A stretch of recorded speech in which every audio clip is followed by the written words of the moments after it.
Sí, Escuchamos. claro. Tengo una pregunta, ¿cómo se lleva a la práctica en la comunidad la integración de los procesos restaurativos en el sistema de justicia? Es una inquietud que tengo.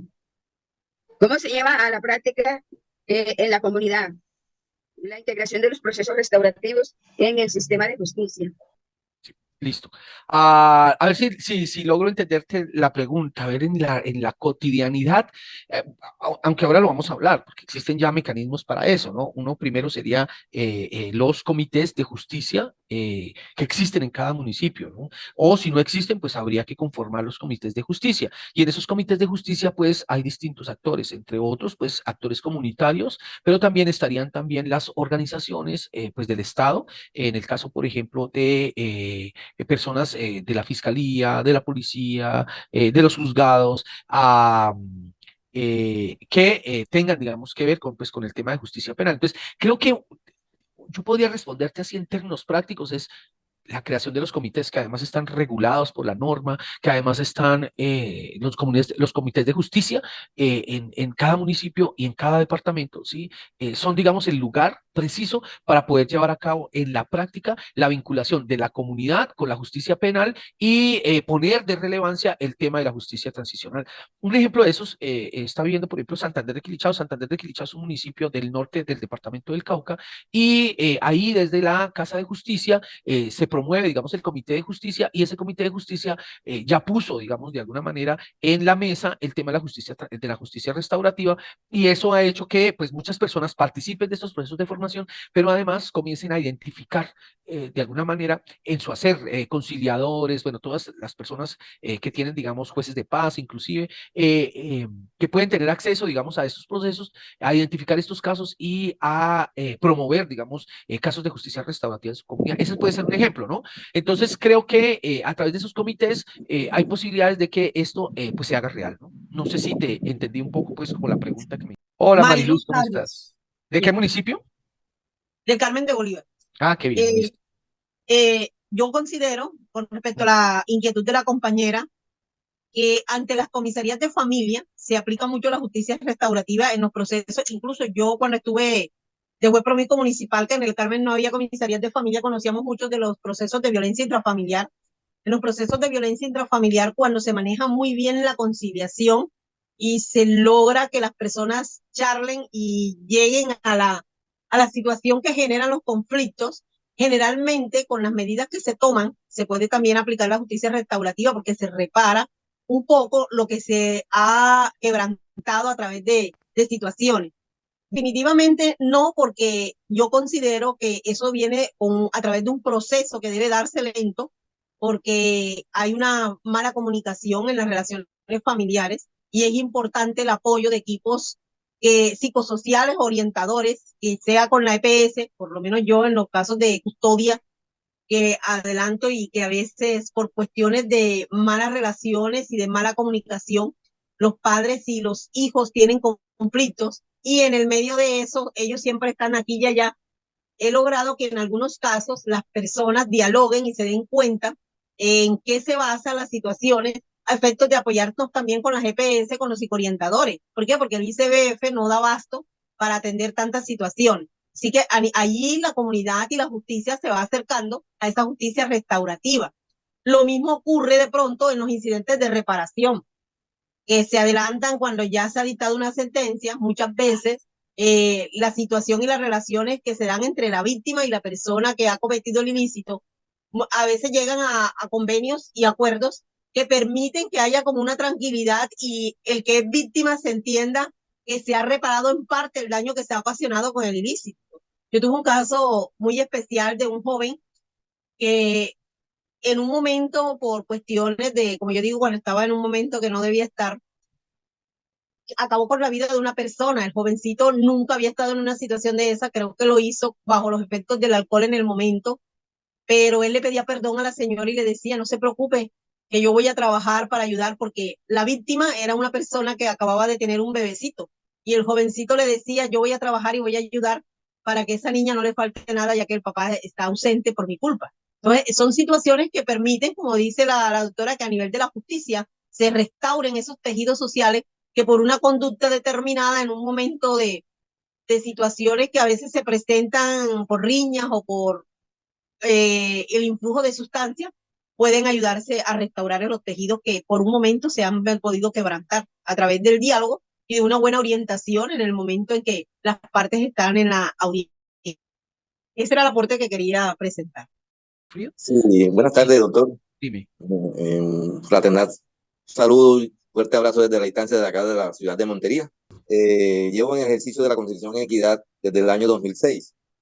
Para aquellos compañeros que apenas están dando inicio de formado de conciliadores, la experiencia como restaurador acá en la ciudad de Montería y un caso una experiencia vivida, unos casos que he restaurado acá en mi territorio, donde usted lo ha dicho en un principio, sí, a nosotros en nuestro territorio nos falta mucha formación en cuanto a que esto no es de ahora la justicia restaurativa, eso viene de vieja data, ¿cierto? No los conciliadores. Eso es un paso a paso, mire, que esto que está como un proyecto piloto, un programa piloto, la restauración que yo hice en este año, tengo unos espacios sin apoyo de ninguna institucionalidad, lo hice solo, el acercamiento de dos familias, no voy a decir un terreno cerca de este municipio de Montería, que daba en otro departamento, pero uno, cuando genera confianza entre las comunidades, eso es lo más importante para que las cosas se den.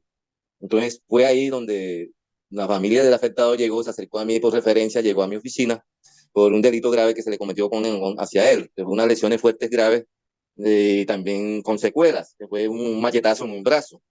Bueno, por eso yo llamo esto paso a paso, porque las cosas hay que tomarlas con mucha cautela, saber orientar a la gente, y porque ellos, y más cuando sí tienen la voluntad de ambas familias que en su momento eran familia de infancia, los dos que generaron esta situación, ya existía un temor con la otra parte, que fue el agresor, tuvo que huir de su territorio por seguridad.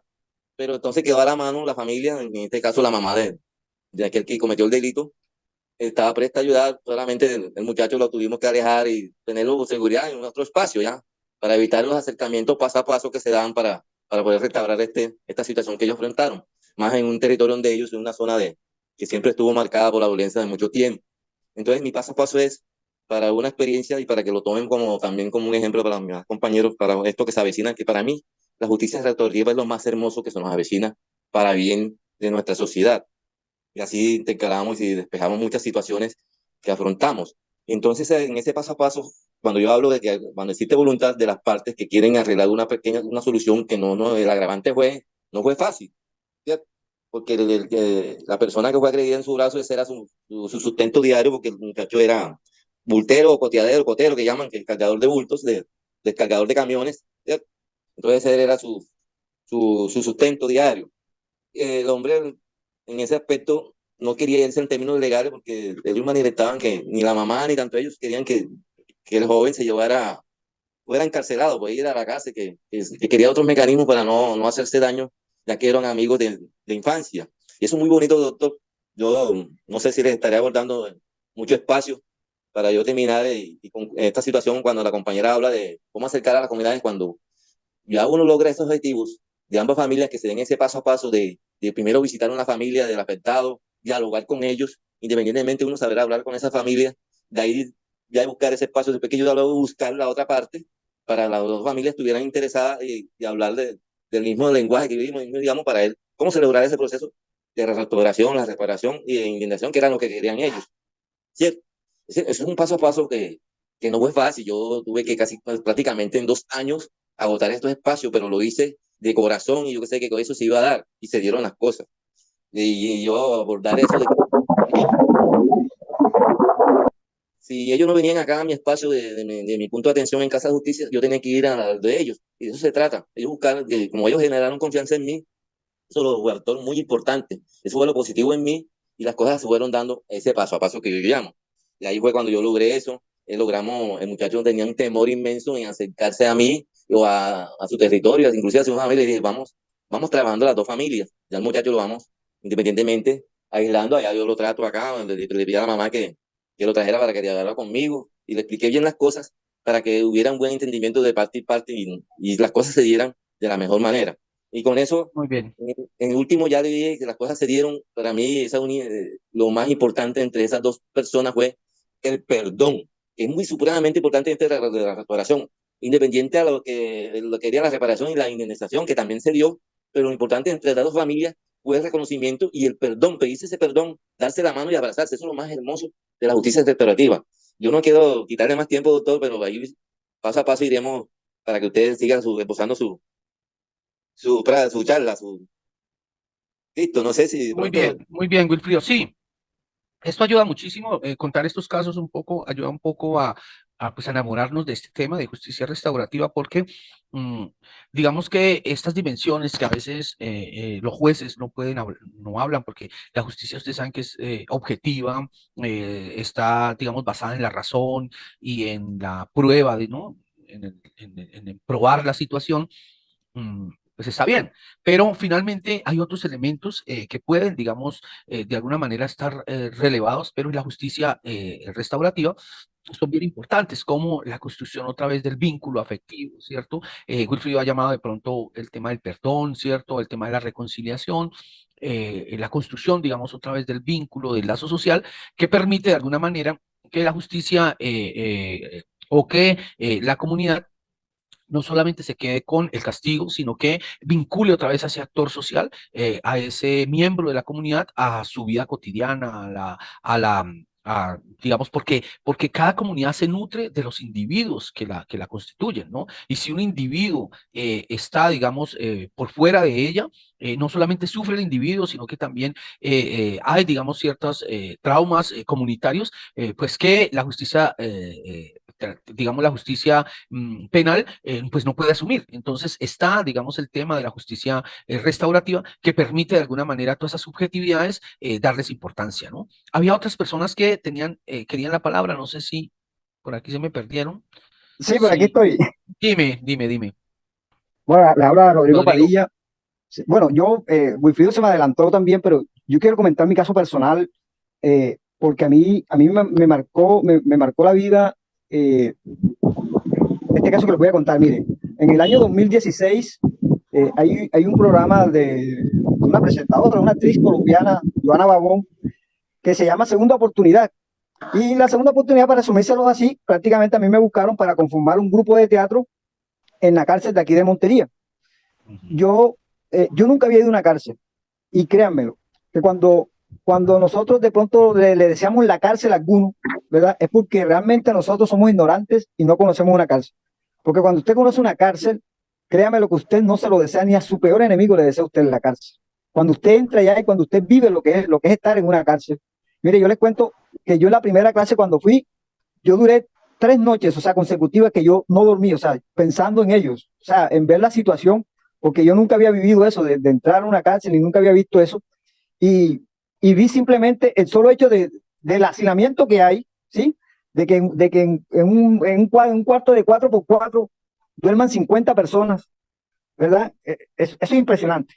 Entonces, eso te marca a ti, y eso me marcó a mí siempre a buscar estos temas. Por eso yo siempre estoy mandándole casos a Wilfrido y a Efraín Cordero, que son los conciliadores que siempre se han mantenido, que son de los únicos dos que han mantenido haciendo conciliación aquí en Casa de Justicia. Pero dándose ahora el caso de que usted está hablando, vea, ¿dónde se necesita restaurar? O sea, ¿quiénes se necesitan restaurar? Los que están en la cárcel. Hay muchos que ellos tienen el deseo también, ese deseo, porque eso les sirve a ellos. Miren, todos los casos que ellos me contaron, a mí particularmente, en ningún momento tenían necesidad de contarlo, sino que cada uno de ellos, había un 5 minutos de descanso y uno de ellos se me iba acercando y me iba comentando, profe, yo estoy aquí por esto y esto. Ellos dicen que cada vez que lo cuentan se van desahogando, y para ellos se sienten como menos peso de conciencia cada vez que ellos cuentan su caso. Y me contaron muchos casos de que están ahí prácticamente inocentes, sin ninguna necesidad, pero entonces eso. Pero también yo quiero decirles que esa actividad duré 3 meses haciendo una obra de teatro con ellos. Los invito a que la vean, están en YouTube. En YouTube se llama Grupo de Teatro Carcelario Montería, y ahí consiguen la obra final, que hasta afortunadamente nos ganamos a nivel nacional. Quedamos en el primer lugar con la obra que les monté, una obra que se llama la ópera de los 3 centavos, de Bertolt Brecht. Entonces, también con todo ese caso que viví, porque fueron 3 meses consecutivos, yo tenía que ir solamente 2 veces a la semana, pero eso me cautivó tanto que yo iba todos los días, porque yo veía la felicidad de ellos. Oigan bien, la felicidad de un preso de salir de un patio a otro patio, ¿sí? O sea, esa era la felicidad más grande para ellos, créanme, la felicidad más grande con ellos. Y tuve la oportunidad de tener a uno que dirigía un patio, y él me decía, la gente dice que porque nosotros somos los directores del patio, vivimos felices. Yo les invito a que se encierren en su casa un día, que se queden encerrados en su casa por un día, que no puedan salir ni siquiera a la terraza para que ellos vean cómo vivimos nosotros acá. O sea, aparte de eso. Entonces también con el tiempo y lo que estamos tratando ahora, ¿verdad?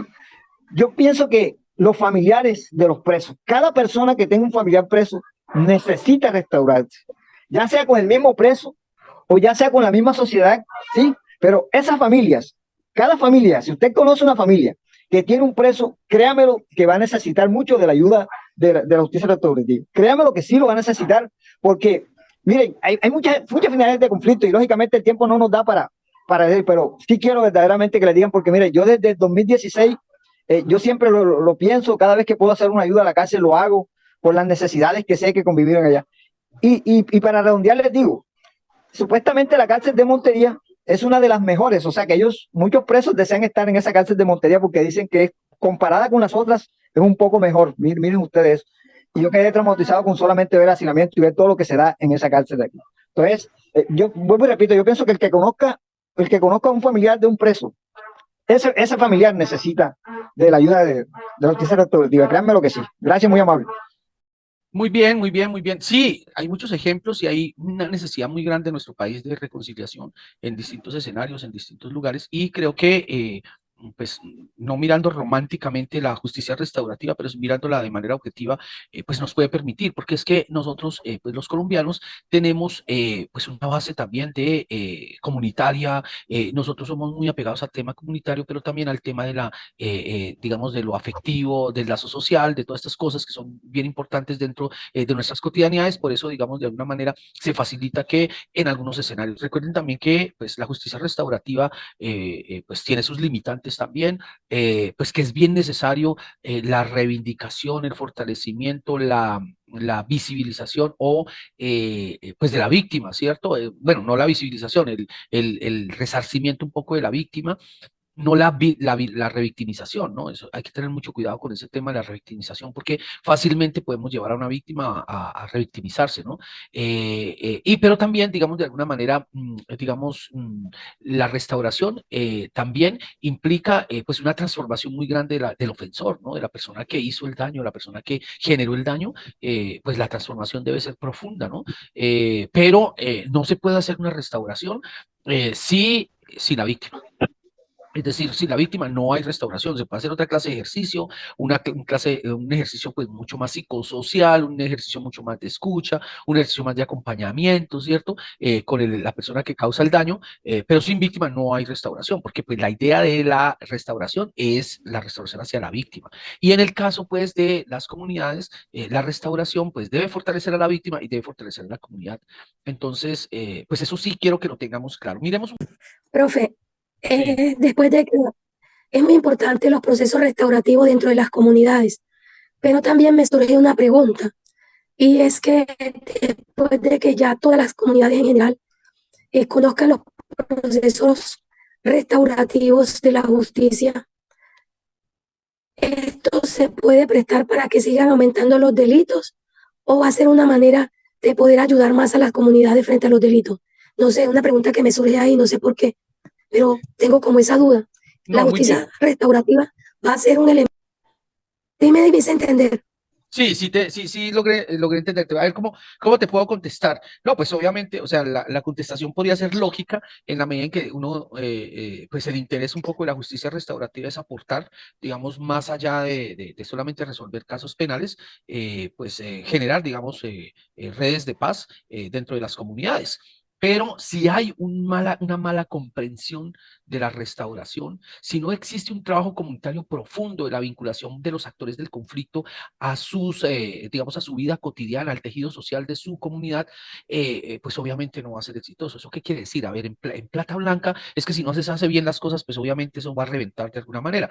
Si la restauración no es efectiva, si se revictimiza a la persona que ha sido ofendida, si las personas que proponen, no, no es que esto posiblemente me dé menos cárcel, entonces aprovecho esto, pero no logra entender, comprender el dolor que causó, el daño que causó, la situación que causó, la responsabilidad que tiene frente a eso, pues obviamente no va a pasar. Por eso esto es de hilar bastante digamos, fino.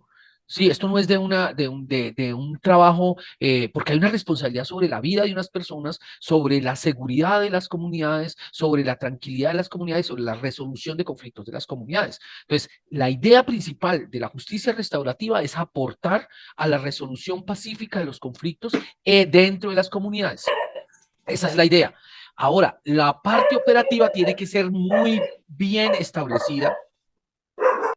La parte,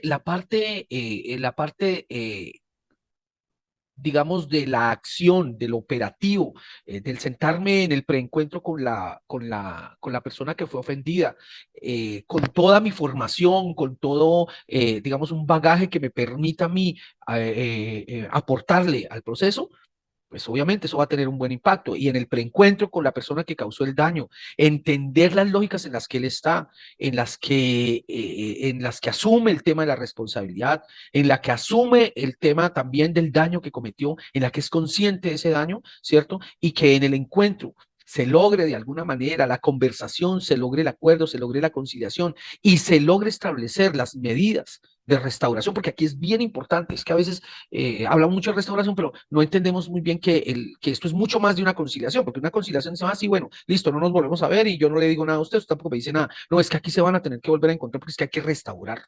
Y restaurar implica entonces, oiga, yo la embarré y al embarrarla puedo hacer esto para poder hacer de alguna manera como poner una cura, ¿cierto? Como poner una sutura al daño que hizo, porque la cicatriz siempre va a quedar allí, pero finalmente eso va a curar, ¿cierto? Eso va a sanar y la acción que yo haga con mi responsabilidad, con mi conciencia, permito entonces que eso cicatrice, ¿cierto? Y que además de eso, sí, esa cicatriz no solamente está en la persona que recibió el daño, sino también en la comunidad a la cual ella pertenece y a la cual posiblemente la persona que genera el daño pertenece. Entonces, eso, digamos, es de gran responsabilidad. Por eso les digo, y hablábamos un poquito ahorita, que las redes permiten eso. Es decir, facilitan eso, porque a veces no tenemos todo en las comunidades para poder facilitar de alguna manera, pues que la restauración sea efectiva. ¿Sí? Por ejemplo, es que le tiene que comprar, no sé, una silla de ruedas a la persona, ¿cierto? O que se la dañó una situación que sucedió, no sé qué, y resulta que él no tiene trabajo, pues yo tengo que buscar la forma de vincularlo a alguna red. Yo no lo puedo hacer. Ustedes no son empresas o organizaciones de dar trabajo, pero sí pueden tener un contacto que le permita a él o formarse o tener una vinculación laboral y no sé qué para facilitar eso. Porque si no existe esa posibilidad, la persona no puede hacer la restauración y si no hace la restauración, pues finalmente pues el trabajo no está completo. Entonces, les doy ese ejemplo así, pero pueden existir otros. Atención psicológica, ¿no? Posiblemente la persona, pues sí, ella en su trabajo, en su nobleza, puede decir, sí, yo quiero pues hablar con él, la restauración está bien, pero también tengo el daño psicológico. Nosotros no somos psicólogos, la comunidad no tiene esa herramienta, pero puede haber una ONG que nos pueda ayudar con la atención de esa persona. Es decir, que podamos tener una red que pueda permitir que la restauración se ayude. Y en el caso de que la restauración ayude, es muy posible, ¿sí? Es muy posible entonces que esto sí aporte pues a temas de seguridad, a temas de reconciliación y a temas de paz dentro de las comunidades. Entonces es bien fundamental el tema de la restauración, pero para poder posibilitar una restauración efectiva, yo tengo que estar o hacer parte de una red de apoyo bastante amplia que me facilite eso, porque dentro de las comunidades muy posiblemente no tenemos todos, digamos, las posibilidades de facilitar la restauración. No sé si me hice entender, pero digamos que sí quiero hacer énfasis en esto. ¿Listo? Claro que sí, profe. Claro que ahí surgen muchas preguntas porque ya es una red mucho más amplia porque vamos a necesitar muchos más profesionales e ir creciendo con la red, tanto de empresas como de corporaciones, instituciones que nos puedan ayudar en ese momento cuando nos toque un caso de justicia restaurativa. Porque por lo que veo, esto tiene que ser una red muy grande, como lo decía la doctora en el video, y es que hay que vincular mucho más a las personas, mucho más a las comunidades, para que haya ese engranaje, digámoslo así, de fortalecimiento alrededor de todas las personas que vamos a trabajar con justicia restaurativa. Muy bien, sí. En este caso, por ejemplo, es bien importante la articulación de todas las acciones a los comités de justicia, ¿no? A los comités de justicia que ya existen, que hay normatividad frente a ellos, pues ahí se comienza, ¿no? En esos comités de justicia, por lo general, pues están no solamente los jueces, están también defensoras de familia, está ICBF, está las casas de justicia, está la fiscalía, la policía, pero también los entes comunitarios. Y ahí, digamos, de ahí se puede desprender una serie de redes fundamentales para fortalecer todos los programas de justicia restaurativa que pues las comunidades estén liderando. ¿Listo? Bueno. Sí, yo Dime, quiero Clara. saber, o sea, porque todo se habla, ¿cierto?, de los comités locales de justicia, ¿verdad? Nosotros estamos aquí recibiendo todo esto como por parte de USAID, no por el hecho, o sea, ya tenemos o estamos avalados por USAID para llevar la justicia restaurativa a cualquier comunidad donde nosotros podamos ir. Bueno, yo no sé a ver, esa pregunta creo que es buena, Clara, que tú la tengas en varios escenarios, ¿sí? Pero mira, primero, tú no necesitas un título para posibilitar justicia restaurativa, ¿cierto? Sin embargo, aquí lo fundamental es que tú te formes, que entiendas los conceptos, que puedas crear metodologías para consolidar o para ejecutar procesos de justicia restaurativa. Entonces, eso es lo que facilita, por ejemplo, USAID, y eso es lo que está facilitando, pues, APG un poco en este proceso. ¿Cierto? Pero es una responsabilidad de cada uno de ustedes estarse formando, pertenecer a esta clase de redes, ¿cierto? Posibilitar, digamos, procesos de autoformación y de crecimiento personal frente a la justicia restaurativa que faciliten de alguna manera o que te den herramientas para poder Doctor, ejecutar la justicia restaurativa. Dime. por ejemplo, yo voy a un barrio, a X barrio de aquí del Carmen de Bolívar, ¿cierto? A llevar un programa, ¿cierto? Digamos, un programa evangelístico, por decir algo. Voy a hablarle de lo mío. Entonces, allí yo invito a toda la comunidad, me contacto con ¿cómo se llama? Sí, el barrio, bueno, se me olvidó. Con algún líder comunitario del barrio. Exacto, el líder comunitario. Entonces él me dice, nos ponemos de acuerdo, tenemos la charla, me da la entrada al barrio, él mismo va y le dice a todos, vayan, asistan, esto, lo otro. Ya cuando estamos en la reunión, ¿cierto? Entonces ahí es donde veo que empieza la justicia restaurativa, ¿verdad? Porque entonces hay una cantidad de niños que no tienen cuidadores, por decir algo, ¿cierto? O hay una cantidad de abuelos que no tienen una vida normal. O hay rencillas entre ellos mismos. O sea, ahí empieza la justicia restaurativa. Ya el programa como tal, cierto, pues yo lo conozco, es muy bonito, me gusta, lo estoy desarrollando ahora mismo con otra comunidad. Pero entonces ahí lo que hago es que, bueno, ahí me bloqueo. Llamo a USAID, ¿a quién llamo? Y porque yo voy a necesitar ayuda. Si ese conflicto de pronto de abogado, yo puedo participar y yo puedo entrar a mediar, pero ya cuando hay cuestiones de derecho, ¿cierto? Yo no me meto en cuestiones de derecho porque no, de abogado, pues no, ¿cierto? Soy más conciliadora por la parte humana, por la parte psicológica, por todo, que por la parte de derecho. Entonces, digamos, ahí en esa comunidad, pues cierto, se necesita una cantidad de gente que apoye, y yo sé que la hay, porque uno empieza a llamar y va y apoya, pero ¿cómo nos unimos con USAID? ¿Cómo nos unimos con qué? Con la alcaldía, por decir algo, cómo nos unimos con las otras comunidades, con el bienestar social, cómo sería eso, no sé. Ahí es donde a mí es cierto, porque usted dice que armar los comités locales de justicia, porque la experiencia que yo tengo es que cuando en las alcaldías ponen a un abogado para que esté al frente de esto, ellos no funcionan. Ellos no funcionan, ellos van, les da calor, les da esto, ay, no están trabajando para otra cosa, no para eso. O sea, esto tiene que ser de personas que nos guste, que las sintamos, que vivamos eso, porque cuando nosotros vamos a un barrio, cuando nosotros vamos a una cárcel, nosotros estamos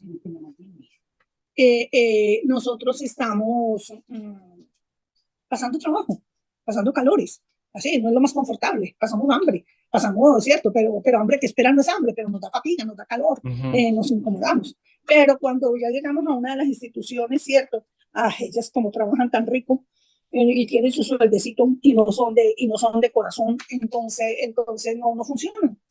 Listo. Edward, te escuchamos. Bueno, escuchándolo y haciendo una reflexión de toda la formación que hemos recibido hasta ahora, pues me genera cada día más una expectativa mucho mayor de cómo nosotros como conciliadores en equidad podemos implementar estas acciones de justicia restaurativa en nuestro diario vivir. Soy conciliador en equidad acá de San Jacinto Bolívar, mi compañero también que estamos acá en la formación. Y bueno, tengo como varios interrogantes cada vez más y me gusta, me voy a seguir capacitando porque creo que el desafío es grande. Todavía no creo que tenga la capacidad como para aplicar, digamos, estas medidas de justicia restaurativa como tal, como ustedes lo están planteando, porque no lo veo todavía tan claro en las acciones y en los casos que nosotros como conciliadores en equidad, eh, por ley tenemos o sea, por ley son cierta tipología de casos los que nosotros podemos conciliar en equidad. Entonces, a partir de allí me surge una interrogante, profe, de pronto usted tenga algún banco de experiencia significativa donde nosotros podamos leer, donde nosotros nos podamos documentar. Nosotros cuando nos capacitaron en conciliadores en equidad, nos presentaban unos casos muy particulares y esos casos pues nos los desglosaban cómo nosotros podíamos actuar ante determinadas situaciones. Ya usted lo está diciendo ahorita, todos estos casos que nosotros vamos a intervenir influyen en lo penal desde lo comunitario y ahí la articulación con los diferentes operadores de justicia que están vinculados a los comités es un gran desafío también porque ahorita, por ejemplo, los funcionarios que están ahorita en su gran mayoría en las alcaldías los van a cambiar prácticamente en dinero. Obviamente yo no soy alcalde, esa ha sido una intermitencia acá en San Jacinto con el comité local porque son funcionarios que no son de carrera y no son permanentes, son de libre remoción y los van cambiando constantemente y eso genera también una dificultad en los procesos para que uno pueda hacer articulación con cada uno de estos funcionarios. Entonces sí me gustaría, no sé si conoce usted como un banco de experiencia donde nosotros podamos reafirmar todas estas capacitaciones que ustedes nos están dando porque pienso que el desafío es grande, no nos va a quedar grande porque nosotros somos líderes comunitarios que venimos desde hace rato operando la figura y, y pienso que la articulación, ahorita la compañera que mencionaba, cómo nosotros vamos a aplicar, con qué aval de pronto nosotros vamos a, bueno, en este caso yo lo podría aplicar con el tema de como conciliadora en equidad, pero que tenga ese distintivo de que vamos a aplicar como conciliadores en equidad la justicia restaurativa. No sé si hay si lo que decía la compañera, alguna entidad o alguien que vaya a avalar eso para que los diferentes operadores de justicia reconozcan, por ejemplo, los conciliadores en equidad, que tenemos esa función. Porque en muchos de los casos y en el país se presenta a diario que a veces los mismos operadores de justicia desconocen la funcionalidad de los conciliadores en equidad y ahora mucho más los de los mediadores también. Entonces, esas son inquietudes que me surgen para seguir aplicándolo y que podamos, digamos, que esa implementación se dé de la mejor manera, profesor. Muchas gracias por la palabra. Muy bien, Eduardo. Listo. No, sí, mira, es que creo que dentro del programa un poco de formación, pues se van a tocar algunos casos y se van a dar algunas herramientas que les permitan a ustedes, pues acceder a entender, digamos, a comprender muy bien este tema de la justicia restaurativa. Y obvio, digamos que de hecho hay muchos programas que están orientados un poco a fortalecer a fortalecerlos a ustedes como personas que pueden acompañar procesos de justicia restaurativa. De hecho, también hay una normatividad. Este diplomado va a ser certificado y pues también nosotros hacemos parte de la gestión un poco institucional para que se reconozca de alguna manera pues el papel fundamental de ustedes en esto, ¿no? Entonces, varias cositas. Una primera es que sí, en el diplomado se va a trabajar un poco ese tema con casos concretos. De hecho, algunos de nuestros personas que están dentro de las comunidades están atendiendo ya casos, ¿cierto? Nosotros tenemos que entregar inclusive algunos casos, acompañar algunos casos de justicia restaurativa. Entonces se les explicará un poco ya, digamos, de manera práctica. Ese también pretende hacer pues ser el diplomado también un poco de darles esa clase de herramientas y pues también material para que ustedes se vayan autoformando también. Entonces, esto va a quedar, digamos, aquí también, digamos, como un compromiso del diplomado.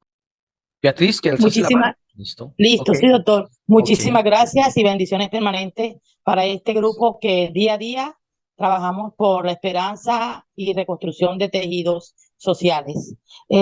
Doctor, mi inquietud, mi pregunta es la siguiente. Cuando hay una persona que está de pronto, está privada, está en privada de su libertad, se va a hacer la conciliación, y esa persona es un grave delito. Esa persona tiene delicada cuestión de salud, sea hombre o sea mujer. Se puede tener eso en cuenta bajo acompañamiento de ustedes como profesionales, o que esa persona lo pida por cuestión de salud. O sea, de pronto una mujer que esté en la cárcel por un delito pues penal, y que se certifique que tiene grave estado de salud, puede reconciliar o se le puede hacer el abordaje.